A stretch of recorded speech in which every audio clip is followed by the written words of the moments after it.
ഞാൻ അല്ലാണ്ട് ഓരോ സഹായം ചെയ്യാൻ വേണ്ടി പോവാ. ഭ്രാന്ത്. നിങ്ങളുണ്ടല്ലോ ഞാൻ.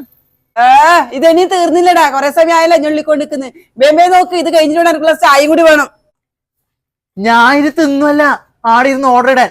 നിങ്ങളെ നാവ് ഞാൻ മുറിച്ച് ഉപ്പിലിടും. മിണ്ടാണ്ടെന്നും ആടാ. അറിയുന്ന കേട്ടതൊന്നും വലിയ ഭാരിച്ച പണിയാന്ന്. ഞാനന്ന് 5 മിനിറ്റ് കൊണ്ട് നുള്ളി തിരുത്തി, ഇത് അരമണിക്കൂറായാലും വരച്ചോടുക്കുന്നത്. ഇത്രയും മീനാ 5 മിനിറ്റ് കൊണ്ടാ? എന്നാലും നിങ്ങക്ക് എന്നെ സഹായിക്കായിരുന്നു കേട്ടാ. ഉപകാരം ആയിക്കോട്ടെ, പൊരിച്ച നല്ല ടേസ്റ്റ് ആയിക്കോട്ടെ വെച്ചിട്ട് മേടിച്ചോണ്ട് വരുമ്പോക്ക് നീ വേണമെങ്കിൽ ഇരുന്ന് ഉള്ളിക്കോ എന്നല്ല എന്നോട്. നിനക്ക് ഞാൻ തീർത്തരാ. അവക്ക് മുറിക്കാൻ നല്ല പാടുണ്ടല്ലേ. അച്ഛനോടും മോനോടും ഞാൻ പല പ്രാവശ്യം പറഞ്ഞ് മീൻ കൊണ്ടുവരുന്നുണ്ടെങ്കിൽ 5 മണിക്ക് മുന്നേ കൊണ്ടുവരണമെന്ന്. എന്നിട്ട് കൊണ്ടുവന്ന് നിക്കോപ്പ ഭയങ്കര ഈസിയല്ലേ നുള്ളാൻ വേണ്ടിട്ട്. നുള്ളി തകച്ച് വൃത്തിയാക്കിയിട്ട് പിന്നെ നിങ്ങ പോയാൽ മതിയായിരുന്നു. അച്ഛനും മോനും ഓരോ കിലോ കൊണ്ടതിന്, 1/2 കിലോനോ 1 കിലോ സ്ഥലം ഓരോ കിലോ. ലോകത്ത് ഏതെങ്കിലും ആമ്പിളർക്കുണ്ടോ ഈ അവസ്ഥ?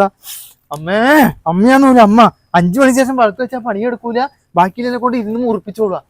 എനിക്ക് ഞാൻ കാണിച്ചു തരാം. ഇതിൽ വല്ല പാഷാണോട്ട് ഞാൻ തരും. അവിടെ ഇരുന്നോ തിന്നാൻ വേണ്ടിട്ട്.